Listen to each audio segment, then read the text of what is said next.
I think बहुत सारे लोगों को पता भी होगा कि 2011 में चलती ट्रेन से मुझे कुछ बदमाशों ने उठाकर चलती ट्रेन से बाहर फेंक दिया था एक सोने की चैन के लिए। सिर्फ मैं लखनऊ से दिल्ली आ रही थी, मेरे गले में एक सोने की चैन थी, जनरल कंपार्टमेंट में थे, 4-5 लोग कंपार्टमेंट में चढ़े, मुझे नहीं पता कि कहां से चढ़े वो, सबका पूरे कंपार्टमेंट में लूटपाट शुरू किया, किसी ने मना नहीं किया। मैं एक प्लेयर रह चुकी थी, कितने ऐसे किसी चीज को अपने आसानी से कैसे जाने देती, मैंने मना किया लेकिन किसी ने माना नहीं, और फिर वो 4-5 थे और साइड से पकड़ा, उठा के बाहर फेंक दिया था। दुर्भाग्य ये था कि उसी समय दूसरी ट्रैक से ट्रेन आई और उसका इंजन तो निकल गया था, मैं डिब्बे में टकराई, फिर नीचे गई। कहीं कहीं ट्रेन इतनी करीब से चलती है, दोनों ट्रेनें चली जा चुकी थी, बेपनाह दर्द था, लेकिन मैं समझ नहीं पा रही थी कि मैं कभी सोच भी नहीं सकती थी कि इस तरीके की चीजें हो सकती हैं। मैंने दोनों हाथ ऐसे रख के उठने की कोशिश की कि मैं उठ जाऊं, मैं उठ नहीं पा रही थी, चिल्ला रही, जोर जोर से चिल्ला रही कि कोई बचा ले, कोई बचा ले, कोई नहीं आया। रात के 1 बजे की घटना है ये, 11 अप्रैल 2011। पूरी टाइम मैं चिल्लाती रही, कोई नहीं आया। जब फिर मैंने उठने की कोशिश किया, मैं उठ नहीं पा रही थी, मैंने दोबारा अपने थाई को ऐसे उठाकर देखा तो मेरा जीन्स में पैर ऐसे लटका हुआ था और ब्लड फोर्सफुली निकल रहा था। तब मुझे लगा कि मैं नहीं चल सकती, मेरे दूसरे पैर की हड्डियां टूट के जीन्स के बाहर आ गई थी।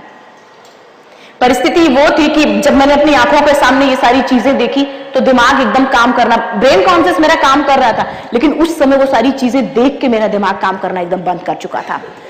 दोनों हाथों छोटे छोटे ट्रैक पे पत्थर होते, दोनों हाथों में ऐसे पत्थर लेके पूरी रात ऐसे पेट के बल मैंने गुजारा कि शायद कुछ हो। एक बार दिमाग में आया कि मैं ऐसे करके पटरी क्रॉस कर जाऊं, लेकिन फिर दिमाग में आया कि अगर नहीं क्रॉस करते करते अगर ट्रेन आ जाएगी तो फिर से कट जाएंगे, इसलिए नहीं, मैंने क्रॉस नहीं किया। पटरी के मैं इतने करीब थी कि लोग टॉयलेट वगैरह करते थे तो मेरे साइड में पड़ता था, मेरा हाथ तक, ये सब कुछ पूरी गंभीर चोटें थी, सब कुछ टूट चुका था। ये सब मैं पोंछ भी नहीं सकती थी, सब टॉयलेट वगैरह सब ऐसे पड़ता था, मैं पोंछ भी नहीं सकती थी। ट्रेन जब गुजरती थी तो ठंड भी बहुत बहुत ठंड सा लगता था, हवा लगती थी और वाइब्रेट पूरा होता था। और जब ट्रेन चली जाती थी पूरा शांत सा माहौल हो जाता। फ्री का इनविटेशन भी लोगों को मिल गया था। ट्रैक पर छोटे छोटे चूहे होते हैं, वो चूहे मेरे पैर को, जब तक मैं मूव कर पा रही थी अपने पैर को तब तक तो ठीक था, जब मूवमेंट बंद हो चुका था मेरे पैरों को ऐसे ऐसे आके कुछ, मेरे आंखों से सिर्फ आंसू निकल रहा था और मैं कुछ नहीं कर पा रही थी, बेबस। लेकिन कहते हर काली रात के बाद सुबह तो आता ही है, कुछ भी हो जाए। उस काली रात के बाद सुबह हुआ, गांव वाले मुझे देखे, बरेली डिस्ट्रिक्ट के गांव वालों ने मुझे देखा और उठा के मुझे डिस्ट्रिक्ट हॉस्पिटल ले जाके एडमिट कराया। सीएमएस फार्मासिस्ट डॉक्टर मुझे बेड में ऐसे लिटा दिया गया, आपस में बातें कर रहे हैं कि हमारे पास एनेस्थीसिया नहीं है, ब्लड नहीं है, ऑक्सीजन नहीं है, इसका इलाज शुरू करें तो कहां से करें। मेरा ब्रेन कॉन्शियस तब भी काम कर, मुझे दिखाई नहीं दे रहा था लेकिन ब्रेन कॉन्शियस मेरा पूरा काम कर रहा था। मैंने बोला कि जब उतनी देर रेलवे ट्रैक पे उस दर्द को बर्दाश्त किया तो अभी तो आप मेरे अच्छे के लिए मेरा पैर काटेंगे, अब काट दो बिना एनेस्थीसिया। बहुत कम सुनने को मिलता है कि एक डॉक्टर और एक फार्मासिस्ट अपना ब्लड देके किसी पेशेंट को बचाए, बहुत कम सुनने को मिलता है। वहां के डॉक्टर फार्मासिस्ट दोनों जन ने अपना एक यूनिट ब्लड निकाला और फिर मेरा पैर मुझे लगाया और बिना एनेस्थीसिया मेरा पैर काट दिया गया। जब बात मीडिया में आई कि अरुणिमा नेशनल प्लेयर है, फैसिलिटीज मुझे अच्छी मिलनी शुरू हुई। वहां से मुझे king George medical college Lucknow, फिर वहां से स्पोर्ट मिनिस्टर एयर एम्बुलेंस से मुझे एम्स में एडमिट कराया। कहानी तो वहां से शुरू होती है। हॉस्पिटल के बेड में मैं थी। करीब 25 दिन बाद जब डॉक्टरों ने बुलेटिन जारी कर दिया कि हाँ अरुणिमा ठीक तो है लेकिन पैर जा चुका है, बुलेटिन जारी कर दिया न्यूज में। मैं पता जब मैं पढ़ने लायक हुई न्यूज़पेपर, टीवी देखने लायक हुई, ठीक हुई थोड़ा, मैंने टीवी में देखा ब्रेकिंग न्यूज करके आ रहा था कि अरुणिमा के पास टिकट नहीं था इसलिए अरुणिमा ट्रेन से कूद गई टीटी आने पर। और मैं खैर उसको देखा, फिर उसमें न्यूज़पेपर में भी वही चीजें हेडलाइंस करके था। आप ये जिस लड़की का शरीर का एक अंग कट चुका, पूरी जिंदगी का पता नहीं कि व्हील चेयर या बैसाखी या शायद उस बेड से भी उठ पाएगी कि नहीं, क्योंकि मेरे स्पाइन में भी 3 फ्रैक्चर था, मैं बेड से उठ भी नहीं सकती थी, मोशन वगैरह सब कुछ पॉट में होता था। उस लड़की के ऊपर जब इस परिस्थिति में उसी के ऊपर पूरा ब्लेम थोप दिया गया, उसकी मनोदशा क्या होगी या फिर उसके परिवार की मनोदशा क्या होगी, ये इस चीज को मैं एक्सप्लेन नहीं कर सकती कि उसकी मनोदशा क्या चल रहा होगा उसके दिलो दिमाग में। हॉस्पिटल के बेड पे पड़े। मैं एक मध्यम वर्गीय फैमिली से हूं। अपनी सिस्टम से लड़ पाना भी बहुत बड़ी बात होती है। अपनी बातें मैं चिल्ला चिल्ला कर कह रही थी, लेकिन कोई सुन नहीं रहा था, कोई नहीं सुन रहा था। तब मुझे लगा कि इससे कुछ नहीं होने वाला। हॉस्पिटल के बेड पे पड़े पड़े डिसाइड किया कि आज आपका दिन है, जितना चाहो बोल लो, कल मेरा दिन आने वाला, मैं प्रूफ कर दूंगी कि मैं क्या हूं। और हॉस्पिटल के बेड से जब लोग ये सोचते हैं कि मुझे अपना जीवन यापन कैसे, करीब 4 महीने में हॉस्पिटल में थी, एम्स में करीब 4 महीने में थी। जब लोग ये सोचते कि मुझे अपना जीवन यापन कैसे करना है, जब लोग ये सोचते कि नौकरी, मुझे नौकरी ऑफर था सेंट्रल गवर्नमेंट की तरफ से, नौकरी, मां से मिलना या घर परिवार में जाना, मेरे दिमाग में ऐसा कुछ नहीं आ रहा था। मेरे दिमाग में सिर्फ 2 चीजें आ रही थी। एक तो जिन जिन लोगों ने मेरी आलोचना की थी उनका जवाब कैसे देना है, दूसरा मुझे माउंटेनिंग कैसे करना और एवरेस्ट क्लाइंब कैसे करना है। सिर्फ 2 चीजें। मैं बताऊं आपको, हॉस्पिटल के बेड से जिस लड़की का पैर नहीं हो, दूसरे पैर में भी रॉड डला, वो मूव नहीं करता हो, उठ भी नहीं सकती है बेड से, अगर वो लड़की बोले, कोई भी इंसान अगर वो ये बोले कि मुझे माउंटेनिंग करना है, एवरेस्ट के लिए जाना है, लोग तो बोलेंगे कुछ। हर किसी ने मुझे पागल, सनकी, यहां तक कि मैं बताऊं हॉस्पिटल में, एम्स में मानसिक डॉक्टर तक बुला लिया गया था कि ये सदमे में है, ये स्थिति थी। मेरा मानना है ये चीज का कि जब आपके गोल के प्रति लोग आपको बोलना, पागल बोलना शुरू कर दें, उसी दिन आप समझ लीजिए कि आपका गोल आपके बहुत कोई भी नहीं रोक सकता है आपको, कोई भी नहीं रोक सकता। यहां तक कि मुझे जब सब पागल मैंने प्लानिंग तो कर लिया कि हाँ मुझे माउंटेनिंग करना है, अब सही गाइडेंस में ट्रेनिंग और स्पॉन्सरशिप, सबने वही पागल नहीं होती। किसी ने तो फ्रंट पे बोला कि क्या लंगड़ी हो गई, दिमाग भी खराब हो चुका है, क्योंकि वो तो सिर्फ मेरा पैर देख रहे थे, मेरी अंतरात्मा में क्या आग जल रहा था ये तो किसी को पता ही नहीं था। क्योंकि जब हमारी अंतरात्मा की आग जब जाती है ना, तो कुछ भी कर सकते हैं आप। खैर, हॉस्पिटल के बेड से फर्स्ट जब मैं 4 महीने निकलने डिस्चार्ज हुई, अपने घर जाने की बजाय मैं सबसे पहले, भाई साहब ने मुझे सजेस्ट किया कि मैडम बछेंद्री पाल से मिलते हैं, वो जरूर कुछ ना कुछ करेंगी।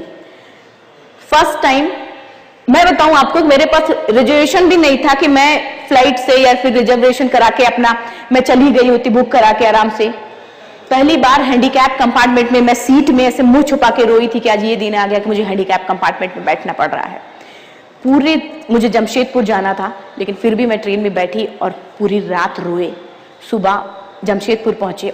फर्स्ट टाइम जब मैडम बछेंद्री पाल ने मुझे देखा, उनकी आंखों में आंसू आ गया। उन्होंने बोला कि अरुणिमा, तूने ऐसी हालात में एवरेस्ट जैसे दुरूह पहाड़ के बारे में सोचा तो तूने अपने अंदर तो एवरेस्ट पता कर लिया, अब तो सिर्फ लोगों के लिए है।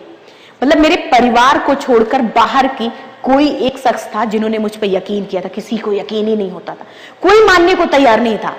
यहां तक कि मैं बताऊं कि हॉस्पिटल के एम्स के डॉक्टर तक बोलने लगे थे कि अरुणिमा तुम्हें ठीक किया गया सिर्फ वॉक करने के लिए, नॉर्मल वॉक करने के लिए, माउंटेनिंग करने के लिए नहीं, पहाड़ चढ़ने के लिए नहीं तुम्हें सही किया गया है। लेकिन मैं क्या करूं, मेरा गोल मुझ पर हावी था। मैं इस हद तक पागल थी उस गोल के पीछे कि मैं खुद को भी चाह कर भी नहीं रोक पा रही थी। अब कहने और करने में दोनों में बहुत फर्क होता है। मैम ने कहा कि ठीक है, अपने आप को प्रूफ करो कि हाँ कि तुम कर सकती हो। मैं जब माउंटेन पहुंची हूं, मैं बताऊं, रोड हेड से बेस कैंप हमारा नीचे था, लोग 1 मिनट में भाग के जाते थे, मैं चल ही नहीं सकती थी। मैं तो जैसे ही पैर रखूं गिर जाते या कुछ भी, इतना स्वेलिंग मेरे पैर में आ जाता था। दूसरे पैर से स्टंप, जो मेरा कटा हुआ पैर है, पैर ऐसे में रखती थी तो ब्लड आ जाता था स्टंप से, क्योंकि तुरंत लगाया गया था आर्टिफिशियल पैर। ब्लड इतनी जोर से, क्योंकि प्रेशर लेते उससे ब्लड आना शुरू हो जाता। 2-2 घंटे मुझे लगते थे बेस कैंप पहुंचने में रोड हेड से। हर कोई मुझे वहां पर भी बोलता, अरुणिमा क्यों कर रही हो। मैंने कहा पता, उस लगातार प्रैक्टिस करने, इट्स ओके, ठीक है। Tata steel adventure foundation, madam Bachendri Pal उसकी चीफ हैं। जब भी किसी 14 से 15 हजार की हाइट पे वो लोग लेके जाते हैं, और मुझे क्या होता था, मैं शुरू तो करती थी बेस कैंप से, लेकिन टाइम ओवर हो जाता था, मुझे 20 से वापस कर लिया जाता था। कभी कभी ये होता था कि मैं पीक पे पहुंचती तो थी, लेकिन कभी आधे घंटे बाद, कभी 1 घंटे बाद, कभी कभी ये होता था कि पहुंचते ही नहीं थे। आज मैं आपको यहाँ के चाहे जितना मोटिवेट करूं, या फिर शायद आप सभी ने बहुत बड़े बड़े स्पीकर को सुना होगा, लेकिन मेरा मानना है सबसे बड़ा मोटिवेटर कौन होता? आप खुद। जिस दिन किसी भी लक्ष्य के प्रति आपकी अंतरात्मा जाग गई, आपको कोई भी नहीं रोक सकता। अगर आपकी अंतरात्मा किसी भी लक्ष्य के प्रति अगर जाग गई तो आपको कोई नहीं रोक सकता। मैंने उसी दिन खुद से संकल्प किया, किसी से नहीं बोला, सिर्फ खुद से संकल्प किया कि रोनिमा आज परिस्थिति ऐसी नहीं है कि तू इनके बराबर चल पाए, लेकिन एक दिन ऐसा आएगा कि तू इनसे पहले पहुंचेगी। मैंने बहुत पहले पढ़ा था कि पत्थर पे रस्सी रगड़ने से पत्थर पे निशान पड़ जाता।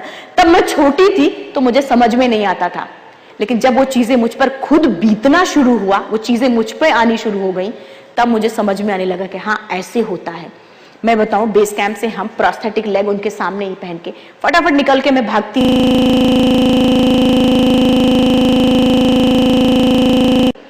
बेस कैंप से हम साथ निकलते पूरी टीम, और जैसे ही बीच में मुझे मौका मिलता मैं फटाफट भागती और पीक पे पहले पहुंचते। बर्फ रहता था, मेरे पास पॉलिथीन जो भी रहता था बिछा के मैं बैठती थी और ऐसे करके देखती थी कि अरे ये लोग तो आ रहे हैं। खुशी होती थी मुझे कि हाँ मैं आज पहले हूं। उससे भी ज्यादा खुशी मुझे तब होना शुरू हुआ जब वो सारे लोग आके मुझसे ये बोलते कि मैडम खाते क्या हो? बेस कैंप में देखा कि आप चल भी नहीं सकते थे और आप इतना अच्छा कैसे चल सकते हो?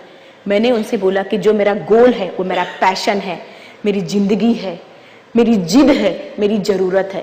कोई भी गोल जब आपकी जरूरत बन जाता है तो आपका कोई भी गोल आपकी अगर जरूरत बन जाता, आप खुद भी चाह कर नहीं रोक सकते, क्योंकि वो गोल हमारी नसों में दौड़ता है। स्वामी विवेकानंद जी ने ये बात कहा कि जब कोई गोल आपकी नसों में दौड़ता है, आप नहीं बदल सकते उन चीजों को। अगर आप इस रास्ते पे चल रहे हैं और अगर आप ये सोचे कि यहां से पलट के मैं इधर चला जाऊं, नहीं जा पाएंगे, फिर घूम के आप वहीं पे आ जाएंगे। ये सारी चीजें मेरे साथ उस समय भी मुझे कुछ लोगों ने पागल समझा, कुछ को तो समझ में आया। फाइनल जब मेरा कई पीक हमने लेह लद्दाख में सबमिट किया, 22,798 का पीक था लेह लद्दाख में। हम 21 लोग थे उस पीक में जाने। मैडम बछेंद्री पाल भी थी, भाई साहब भी हमारे थे। 21 में से लास्ट, मतलब मैं बताऊं स्टार्टिंग से बताऊं, सबमिट करना हमने शुरू किया। हर कोई मुझे बोलता अरुणिमा आप क्यों कर रहे हो, आप रहने दो, छोड़ दो। मैं चुप रहती थी, कुछ नहीं बोला। मैं धीरे धीरे धीरे धीरे वॉक कंटिन्यूअसली करती थी। पता क्या हुआ, कुछ हद तक ऊपर जाते वक्त लोगों एक एक करके छटना शुरू हुए लोग। 21 में से लास्ट पीक पर सिर्फ 4 लोग पहुंचे थे। ग्रुप के लीडर, 2 शेरपा और मैं, सिर्फ 4 लोग और 21 लोग थे। वापस जब हम आए, बेस कैंप वापस आए, इतना बीमार लोग हो चुके, लेह में इतना कारजोक एरिया, वहां से चाइना बॉर्डर सिर्फ 40 किलोमीटर रह जाता है। जब एक एक लोग किसी का ऐसे फेस येलो पड़ता जा रहा था और वो सब लोग मुझे बोल रहे थे। जब बेस कैंप पहुंचे, मैम ने कहा कि तुम सब के सब मतलब कामचोर हो, उसको देखो वो पैर नहीं है फिर भी वो चल। मैम का ऐसे सिर्फ पीठ थपथपाना मेरे लिए एक जादू की छड़ी का काम करता था और मैं फिर डिसाइड, चारों तरफ से स्टंप कट जाता था, लेकिन फिर भी मुझे कोई फर्क नहीं पड़ता था, क्योंकि जब अचीव हो जाता है तो ये सब चीजें कुछ मायने नहीं रखती हैं। फाइनल मुझे जब टाटा स्टील ने स्पॉन्सर दिया, फुल स्पॉन्सर दिया और मैं काठमांडू पहुंची, मुझे सबसे बड़ा चैलेंज मेरी जिंदगी का यही रहा कि मैं लोगों को समझा नहीं पाई हूं आज तक। आज भी लोग शक करते हैं कि अरुणिमा पता नहीं कर पाएगी कि नहीं कोई भी काम। फर्स्ट टाइम जब शेरपा, जब भी किसी पीक पे जाते हैं तो एक लोकल गाइड को लेते हैं हम। शेरपा नीमा नाम था उसका। फर्स्ट टाइम जब उसने मुझे देखा, बोला कि ये जाएगी, अरे इसका तो पैर ही नहीं है, दूसरे पैर में भी रॉड डली है, माइनस टेम्परेचर में रॉड क्रैक हुआ या कुछ भी हुआ, इसके साथ तो मेरी भी जान जाएगी। मैं किसी तरीके से मैंने समझाया, भाई साहब ने, मैम ने, सबने कन्विंस किया कि नहीं नहीं, प्रॉपर ट्रेनिंग लेके आए हैं, एक एक चीजें पता है, तब आए हैं, आप जाओ। किसी तरीके से वो माना। रॉकी एरिया, हम इंडिया से 6 लोग थे। रॉकी एरिया तक तो मैं बहुत अच्छा चली रॉकी एरिया तक, लेकिन जैसे ही वो ब्लू और ग्रीन आइस दिखता है, शायद आप लोगों ने, कुछ लोगों ने शायद ट्रैकिंग भी की होगी या फिर वो टीवी में आप लोगों ने देखा होगा ब्लू, और टीवी में जो दिखता भी है ना, एवरेस्ट सीरियल जो आ रहा है एकदम नीचे लेवल पे बना, यही उत्तराखंड में सब बना, एक एक चीजें हमारी जानी पहचानी हुई हैं, सारी चीजें। ब्लू और ग्रीन आइस जब दिखता है, दिखता जितना सुंदर है वो उतना कठिन। मतलब मैं ऐसे पैर रखती थी, मेरा पैर स्लिप हो जाता था। 2 बार, सबसे पहले आगे थे हम, 2 बार 3 बार रखने के बाद मैं नहीं जब जा पा रही थी, मेरे शेरपा ने मुझसे इरिटेट होके बोला कि ठीक है हटो तुम, बाकी सबको जाने दो। मेरे ग्रुप मेंबर आगे बढ़े, सबने मुझे बैकअप किया कि अरुणिमा कम ऑन आओ। मैं स्लोप पे, फिर भी हम रुके नहीं, स्लोप पे किसी तरीके से चलना शुरू किया। जब ब्लू और ये ice wall, blue eyes wall, पूरा का पूरा बर्फ का पहाड़ एकदम स्टीप ऐसे, उस पे क्लाइंबिंग करनी है। राइट लेग से ही, आप लोगों ने स्पाइक शू देखा होगा, स्पाइक शू में छोटे छोटे कांटे होते हैं, उसी तरीके से क्रैम्पोन होता है जो माउंटेन में जूते के नीचे लगता है और इतने बड़े बड़े कांटे होते हैं उसमें, और बर्फ में ग्रिप बना बना के वो चलता है। और जब किसी वॉल पे, आइस वॉल पे चढ़ना होता, ऊपर क्लाइंबिंग करनी होती है, तो टो पे इस तरीके का ऐसे कांटे लगे होते हैं और हम उसको हिट करते हैं और इतना पार्ट सिर्फ अंदर जाता है और उसी पे हम अपना वेट लेके पूरा का पूरा खड़े हो जाते हैं। मैं राइट लेग से जब हिट मारूं तो रॉड होने की वजह से बहुत पेन होता, लेफ्ट से मारूं मेरा प्रोस्थेटिक लेग मूव हो जाता था, मेरा आर्टिफिशियल पैर ऐसे मूव हो जाता था। कभी कभी स्थिति ये आई कि मैं रोप में हूं और मेरा पैर कभी टो मेरा हील पे आ गया और हील मेरा टो पे आ चुका था। शेरपा मेरा बोलता अरुणिमा ये क्या है, मान लो अरुणिमा कि तुम नहीं कर सकती, अब तुम यहां कैसे सही करोगी। मुझे पता था कि वो मेरा पैर है, मैं जैसा चाहूंगी वैसा चलेगा। रोप पैर में पड़े पड़े, रोप में मैं ऐसे एंकर रहे, पैर को फिर से खोलती, फिर लगाती, 3-4 बार फिर हीट करती। 4-5 बार हीट करने के बाद बर्फ के टुकड़े निकल जाते थे, आइस निकल जाता था, थोड़े थोड़े होल होते, तब मैं पैर रख रख के जाती थी। Khumbu glacier base camp to camp 1 वो हमेशा मूव करता रहता, और शायद जिस दिन वो खुम्बू ग्लेशियर पिघलेगा डेड बॉडियों का जंगल दिखेगा वहां, इतने लोग मरे हैं वहां। किसी तरीके से एवरेस्ट में 4 कैंप लगते हैं, किसी तरीके से मैंने खुम्बू ग्लेशियर पार किया। कभी कभी मेरा प्रोस्थेटिक लेग के साथ में क्या है कि अगर मैं किसी के पैर पे ऐसे पैर रख के खड़ी हो जाऊं तो मुझे पता नहीं चलता, और जब वो चिल्लाता है जोर से कि अरे मेरा पैर, तब मुझे पता चलता। तो उसी तरह वहां पे होता था कि लैडर पे चलने के लिए आता, क्रेव आसिस को लैडर पे चलने के लिए आता था, मैं पैर रखती, इससे पता तो चलता नहीं है मुझे, मैं तो सिर्फ अंदाजे पे रखती हूँ। कभी कभी लैडर पे रखने के, लैडर के पोल पे रखने की बजाय मैं इधर उधर रख देती थी। कई बार गिरे, लेकिन मैं कभी ओवर कॉन्फिडेंस नहीं रही अपने जो मेरा मिशन था, जो उसके रूल्स हैं, नियम है, डिसिप्लिन थे, मैंने सबको फॉलो किया। फिर निकलते और फिर से चलना शुरू करते। एवरेस्ट में 4 कैंप लगते हैं, कैंप 3 तक जिसको जाना होता है वो जाता है, जिसको नहीं जाना होता है वो नहीं जाता है और वापस आ जाता है। मेरे ग्रुप से भी 2-3 लोग वापस आ गए। मैं, जिसे मैंने बहुत पहले कहा कि सबसे बड़ा मोटिवेटर कौन होता, हम खुद, हमारी अंतरात्मा। वहां पर भी मैंने खुद से बोला कि अरुणिमा ये इसलिए नहीं कर सकता कि जो तुझ में है वो इसमें नहीं है, इसलिए नहीं कर सकता है, तू कर सकती है, किसी और से नहीं, सिर्फ खुद से, किसी से नहीं। और कैंप 3 से हम आगे बढ़े, आज भी मेरे रोंगटे खड़े हो जाते जब वो पल मैं सोचती हूँ। कैंप 3 से आगे बढ़े, रात को 1 बजे, ज्यादा से ज्यादा क्लाइंबिंग रात में करते हैं क्योंकि रात में वेदर शांत होता है। रात को 1 बजे निकले, दिन को 1 बजे, नेक्स्ट डे दिन को 1 बजे हम कैंप 4 पहुंचे। कैंप 4 साउथ कोल भी बोलते हैं इसको, ये साउथ, नेपाल साउथ साइड है। साउथ कोल, कोल मतलब चौड़ा सा, इसे थोड़ी जगह। साउथ कोल पहुंचे, मैं बड़ा एक्साइटेड होकर, बड़ा उत्सुकता के साथ मैं ऐसे चारों तरफ देख रही थी। पूरा का पूरा धूप निकला था, स्नो कॉटन जैसा गिर रहा था, धूप भी निकली है फिर भी कॉटन जैसा गिर रहा है। मेरे बगल वाले टेंट में एक 4-5 शेरपा, मतलब गाइड जो थे शेरपा, उस लड़की को पकड़ के ऐसे निकाल रहे थे, अंदर से एक क्लाइंबर को निकाल रहे थे। जब वो पूरी तरीके से बाहर आ गई, वो लड़की थी, उसका बॉडी ऐसे अकड़ चुका था और वो मर चुकी थी, क्योंकि उसने उस माउंटेन्स के रूल को फॉलो नहीं किया था, उस डिसिप्लिन को फॉलो नहीं किया था। इतना नहीं, दूसरे टेंट में फिर सुनाई दिया कि एक सबमिट करके आया और सीधा टेंट में सो गया और वो भी मर चुका था, उसके फेफड़े में पानी गया, वो भी मर गया। इतना मुश्किल होता है वो पल जब अपनी आंखों के सामने किसी को मरता देखता है। मैंने वहां से फिर शाम को 4 बजे मैंने मेन सबमिट के लिए निकलना शुरू किया। यहां के लिए 3500 फीट है South Col to summit, summit to South Col 3500 feet है। और ये 3500 फीट को डेथ जोन एरिया बोलते हैं। उस एरिया का नाम ही डेथ जोन एरिया पड़ चुका है। और वहां किसी को रूट अगर बताना होगा तो पता रूट कैसे बताते हैं? वो जो रेड वाली जैकेट बॉडी जो पड़ी है उसी के बगल से निकल जाना, ऐसा रूट बताते हैं। वो यही है वहां का, वो जो नीली वाली जैकेट पड़ी है, जैकेट उसके बगल से निकल जाना, ऐसे करके रूट बताते हैं। मैं जब साउथ कोल्ड से समिट की तरफ आगे बढ़ी हूं, मतलब जैसे ही मेरी हेडलाइट रात में क्लाइंबिंग करने, जिधर ही मेरी हेडलाइट जा रही थी उधर ही मुझे डेड बॉडीज नजर आ रही थी। अच्छे से अच्छा माउंटेनियर, अच्छे से अच्छा दिलेर, हौसले के धरे तब रह जाते जब अपनी आंखों के सामने किसी को मरता देखता है, जब उसके दिमाग में बार बार ये बात आता है कि जिस गोल के लिए मैं जा रहा हूं उसी गोल के लिए ये इंसान मर चुका है या फिर मेरी आंखों के सामने मर रहा है और मैं कुछ नहीं कर पा रहा हूं। जिधर ही मेरी ये लाइट मेरी जा रही थी उधर ही मैं 10 से 15 सेकंड खड़े होकर ऐसे सोचने लगी कि क्या करूं। मैं आगे बढ़ी, इतना ही नहीं, जिस रोप में मैं थी, जिस रस्सी में, उसी रस्सी में एक बांग्लादेशी, उनका हाथ ऐसे हिल रहा था, मुंह से आवाज आ रही थी। और वो मैं जब तक उनके तक पहुंची उनकी बॉडी पूरी तरीके से शांत हो चुकी थी और ब्लू जैकेट में उनका फेस भी पूरा ब्लू हो चुका था, आंखें खुली थी, स्नो गिर रहा था, कंटिन्यूसली स्नो गिरता रहता है। 10 से 15 सेकंड मैं खड़े होकर एकदम शांत की, मैं डिसीजन नहीं ले पा रही थी कि मैं बढ़ूं अपने गोल के लिए, या फिर बार बार मन में आ रहा था कि वहां से भी कई लोग थे जो वापस नीचे की तरफ चले गए थे।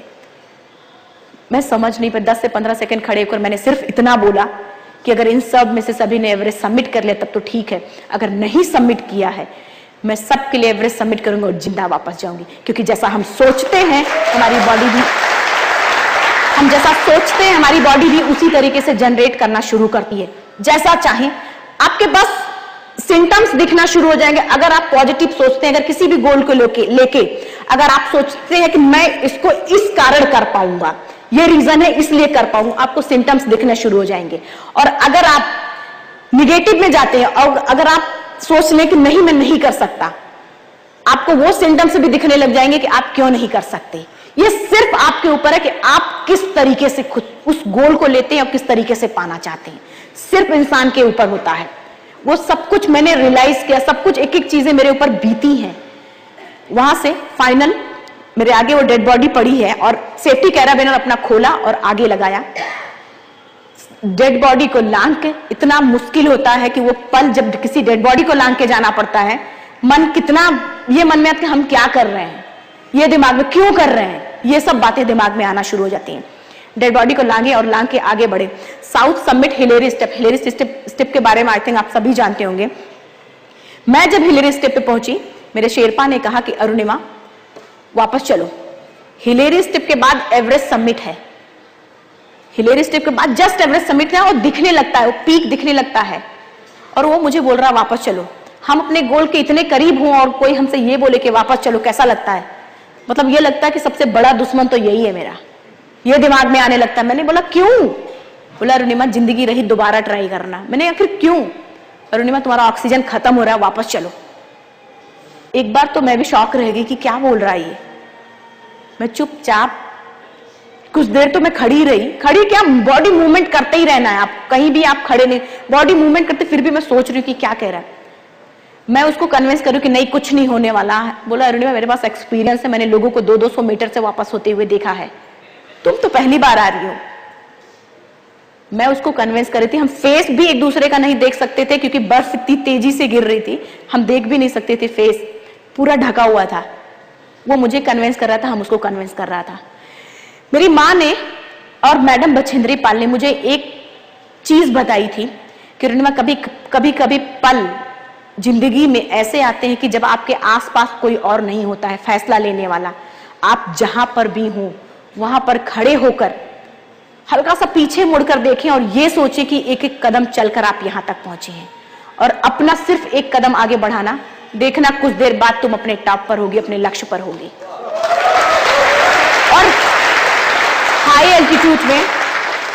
एल्टीट्यूड पे जब भी कोई बात एक बार दिमाग में आ जाती है जल्दी खत्म नहीं होती, वो चलती रहती है। और पेनफुल इतना दर्द होता है आपके सिर में कि इरिटेशन, अपने आप गुस्सा आता है। हाई एल्टीट्यूड में इरिटेशन भी बहुत ज्यादा आता है, गुस्सा, बात पे गुस्सा आता रहेगा। लास्ट मेरे दिमाग में उनकी बातें चल रही थी। मैंने लास्ट में शेरपा से बोला कि ठीक है आप जाना चाहते हो तो जाओ, नहीं जाना चाहते, मुझे भी बहुत गुस्सा आ रही थी, बोला कि आप जाना चाहते हो तो जाओ, नहीं जाना चाहते हो मत जाओ। मेरे पास इतना ऑक्सीजन है कि मैं अपने देश का तिरंगा लगाऊं, ये रिकॉर्ड इंडिया के नाम ला पाऊं। और इतना बोल के, सिर्फ इतना बोलकर मैंने एक कदम आगे बढ़ाया था और करीब 2 घंटे बाद मैं एवरेस्ट टॉप पर थी। पूरा माहौल बदल चुका था, पूरा माहौल बदल चुका था। वो शेरपा, हमारी 2 की टीम थी सिर्फ, लेकिन इतनी जबरदस्त टीम थी। वो भले मुझे समझाता था, चिल्लाता भी था, लेकिन उसने कभी मेरा साथ नहीं छोड़ा, मेरे पीछे पीछे आया और बोलता रहा ये तो खुद भी मरेगी, मुझे भी मराएगी, मैं भी मर जाऊंगा, इसके आगे पीछे नहीं रोने वाला कोई है, मेरे तो परिवार है सब कुछ, मतलब लगातार बोले जा रहा था। वो पीक पे जब पहुंचे उसका भी बिहेवियर चेंज हो चुका था, क्योंकि तब उसने मुझे बताया कि अरुणिमा तूने तो इतिहास रच दिया, उसने बताया। और मैं बताऊं, मैं जितनी बार बोलती हूं उतनी बार मैं उस पल को महसूस करती हूं। मैं एवरेस्ट पे केवल 6 से 7 मिनट ही रही होंगी, ज्यादा से ज्यादा 6-7 मिनट, और वो 6-7 मिनट है मेरे जिंदगी का अनमोल पल है। दोनों, मैं बताऊं उस पल क्या महसूस हो रहा था, मेरे दोनों हाथ ऊपर करके बस चिल्लाने का मन कर रहा था कि इतनी जोर से चिल्लाऊं, इतनी जोर से चिल्लाऊं कि सबको बता दूं कि आज मैं टॉप ऑफ द वर्ल्ड पे हूं। उन लोगों को बता दूं जो लोग ये सोचते हैं, महिला, विकलांग, मिडिल क्लास फैमिली, जो लोग ये सोचते हैं कि जिंदगी में कोई एक बार काम किया और फ्लॉप हुए तो दोबारा ट्राई नहीं कर सकते, उनको मैं चिल्ला कर बताना चाहती थी। यहां तक कि मैंने मास्क निकाला और चिल्लाना भी शुरू किया। शेरपा बोल रहा है इसको हाइपो हो गया है, मतलब हाई एल्टीट्यूड का असर होता है। वहां पे एक हाई एल्टीट्यूड का असर हो गया। वो सोच रहा चिल्ला क्यों रही है। मैंने कहा आप नहीं समझेंगे, स्वामी विवेकानंद जी मेरे आदर्श हैं। मैंने तब से प्लान किया था, जब से मैंने एवरेस्ट का प्लान किया था, कि वो फोटो, मेरे पास फोटोज थी कि टॉप पे मैं रखूंगी, फोटो रखा। अब मुझे मंत्र नहीं आ रहा था, मैंने पूरी ईमानदारी से कहा कि स्वामी जी मुझे मंत्र नहीं आता, जो महाराज जी पढ़ते हैं वो आप एक्सेप्ट कर लो। और मैं बताऊं, जब सी लेवल पे हम होते हैं तो शायद वो अपने नेशनल फ्लैग के प्रति वो फीलिंग्स शायद नहीं आती है, लेकिन जब कहीं हम ऐसे कंपटीशन में होते हैं या ऐसे पीक पे होते हैं ना, तो मन में ये आता है कि बगल वाला दूसरे कंट्री का है, वो इतना ऊपर ना उठा पाए कि जितना हम अपने फ्लैग को उठा दें। ये मन में आ रहा था। मतलब दोनों हाथ मैं बार बार ऐसे खड़े होके और अपना फ्लैग ऊपर करने की कोशिश करती, फिर नीचे गिर जाती थी। फाइनली बैठ ही गए थे, शेरपा बोला बैठ के ही कर ले। बैठ के गए और शेरपा को बोला मैंने कि अच्छा फोटो खींच लो। कोई भी काम जब किसी प्रॉपर प्लानिंग से करते हैं तो वो काम पूरा होना ही है। मैं 4-5 पेयर बैटरी रख के लेके गई थी कि एक नहीं काम करेगा तो दूसरा काम करेगा, दूसरा नहीं तो तीसरा काम करेगा। 2 डिस्पोजल कैमरा, 1 नॉर्मल कैमरा छोटा। जब मैंने निकालना शुरू किया अपने जेब से, अपने डाउन जैकेट से, शेरपा बोला पागल है क्या, इतने सारे कैमरे लेके आई है। मैंने कहा नहीं, मुझे वो पल समेटना है। और फाइनली उसको मैंने फोटो बोला कि अच्छा फोटो खींच लीजिए। बोल रहा 8,848 मीटर की हाइट पे लोग सबमिट करके फटाफट भागते हैं, 1 मिनट भी नहीं रुकते हैं, और तुम फोटो खींचने की तुम्हें सूझ रही है। मैंने कहा नहीं प्लीज फोटो खींचो। उसने फोटो निकाली किसी तरीके से। बात तो तब बिगड़ गई थी जब मैंने उसको वीडियो बनाने को बोला। मतलब मैं बताऊं, इतने गुस्से में था वो, इतने गुस्से में कि कैमरा उसके हाथ में था, पटक दिया जोर से, कर तू मर, और पीछे मुड़ के जाना शुरू किया। मैंने फिर हाथ पकड़ा, मैंने कहा नहीं आप बनाओ वीडियो। शायद आप लोगों के भी दिमाग में है कि वाकई में इस लड़की को जब पता था कि 8848 की हाइट पे ऑक्सीजन नहीं मिल सकता तो इसको वीडियो बनाने की क्या सूझी, ये तो सीधा सीधा सुसाइड है। क्यों पता, वो मेरे पास मीडिया ने स्टार्टिंग में बहुत क्वेश्चन किया था। वो वीडियो मैंने बनाया क्यों, क्योंकि मैं जानती थी एवरेस्ट के बारे में। मुझे पता था कि 8,848 मीटर की हाइट पे ऑक्सीजन नहीं मिल सकता, और मेरे पास जितना ऑक्सीजन था मैं उस ऑक्सीजन में वापस साउथ पोल नहीं पहुंच सकती थी। मुझे पता था और इसलिए मैंने वो वीडियो बनाया। कैमरा मैंने फिर से ऑन किया, उठा के दिया और पकड़ाया और बोला कि आप ये वीडियो बनाओ, अगर मैं जिंदा नहीं जाती मैं एक मैसेज देना चाहती हूं, ये वीडियो मेरे इंडिया पहुंचा देना, पूरे यूथ तक चला जाएगा। और मैंने सिर्फ इतना इस वीडियो में बोला है। करीब 2 मिनट का वो वीडियो है। मैंने सिर्फ इतना बोला कि आज ऐसी हालात होने के बाद भी मैं टॉप ऑफ द वर्ल्ड पे आ सकती हूं, तो आपके पास तो सब कुछ है, आप क्यों नहीं? जरूरत है तो बस एक सोच की, जरूरत है तो एक सोच की, एक गोल की, एक गोल, और उस पर इतना फोकस कि ऊपर वाला भी देने पे मजबूर हो जाए, कुछ भी अलग से नहीं।